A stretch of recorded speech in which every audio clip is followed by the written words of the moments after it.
आज 8 मार्च है, यानी कि महिला दिवस है। महिला दिवस के मौके पर जगह जगह पर महिलाओं की सम्मान की बात हो रही है, महिलाओं को आरक्षण देने की बात हो रही है, महिलाओं को रोजगार देने की बात हो रही है। खास बात यह रहा कि आज बिहार विधानसभा सत्र के पहले विधानसभा के बाहर विपक्षी विधायकों ने भी महिलाओं के हक में आवाज बुलंद किया और कहा कि महिलाओं को रोजगार दें, स्वावलंबी बनाएं। वहीं विधायकों ने कहा कि महिलाओं को विधानसभा में भी आरक्षण दिया जाए। विधानसभा में आरक्षण की मांग करते हुए कई महिला विधायक भी दिखाई दिए। यह तस्वीर जो आप देख पा रहे हैं वह विधानसभा के बाहर की तस्वीर है, जब महिला दिवस के मौके पर महिलाओं के लिए मांग किया जा रहा था, विपक्षी पार्टियों के द्वारा हंगामा किया जा रहा था।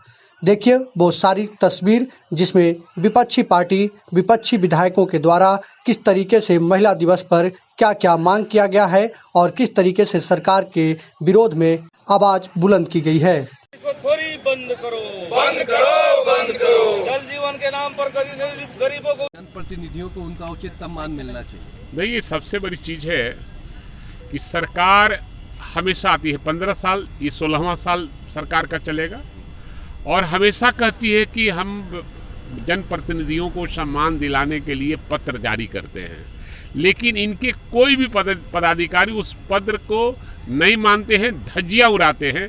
सरकार कमजोर है और सरकार नहीं चाहती है कि जनप्रतिनिधियों को सम्मान मिले, क्योंकि हम ही एक व्यक्ति हैं जो माननीय मुख्यमंत्री, उस समय महागठबंधन की सरकार थी, मैंने कहा कि आपके राज में माननीयों का सम्मान खत्म हो गया है और जब माननीयों का सम्मान खत्म हो जाएगा, लोकतंत्र पर खतरा होगा और लोकतंत्र पर जब खतरा होगा तो देश गुलाम हो जाएगा।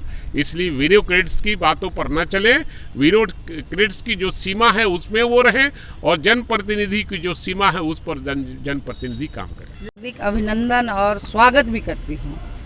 और आज का दिन महिलाओं का अपने आप को परखने का दिन होता है कि हम कितने भीतर से मजबूत हैं। और महिला कमज़ोर नहीं होती है, मजबूत होती है। और महिला को सम्मान तो मैं उदाहरण ही हूँ। सम्मान में अगर देखिए तो तीसरी पंचायत में आधा है, लेकिन उसमें भी आप लोगों ने ज़्यादा कर दिए कि हम लोग 56% हो गए, हम लोग अपनी शक्ति से। और आने वाले समय में पंचायत चुनाव में हम लोग 60 पार कर जाएंगे। इसलिए आप लोगों के सहयोग से हम आगे हैं। हम तो तीनों रूप में हैं, शक्ति भी है, दुर्गा भी है और लक्ष्मी भी है। और वो तीनों जब विराजमान होता है तो ये शक्तियाँ तो आप ही ना मांगते हैं कि हमें लक्ष्मी चाहिए, सरस्वती चाहिए और सब चीज़ चाहिए।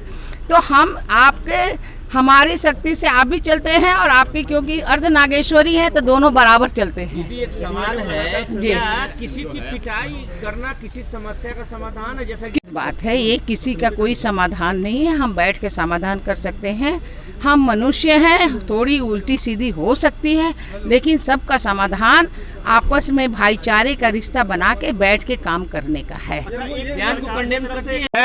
कि ये सशक्तिकरण का ढोंग जो है, ढोंग नहीं चलेगा।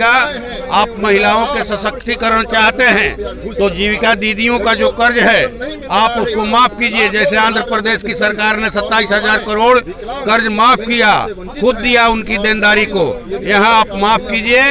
और उनका स्वयं सहायता समूह पर जो भी कर्ज है, जब आप अडानी अंबानी के कर्ज माफ कर सकते हैं तो फिर स्वयं सहायता समूहों का कर्ज क्यों नहीं माफ कर सकते हैं? आप कीजिए, तभी कहा जाएगा कि आप महिला सशक्तिकरण की बात कर रहे हैं। सुदामा प्रसाद, तरारी विधायक।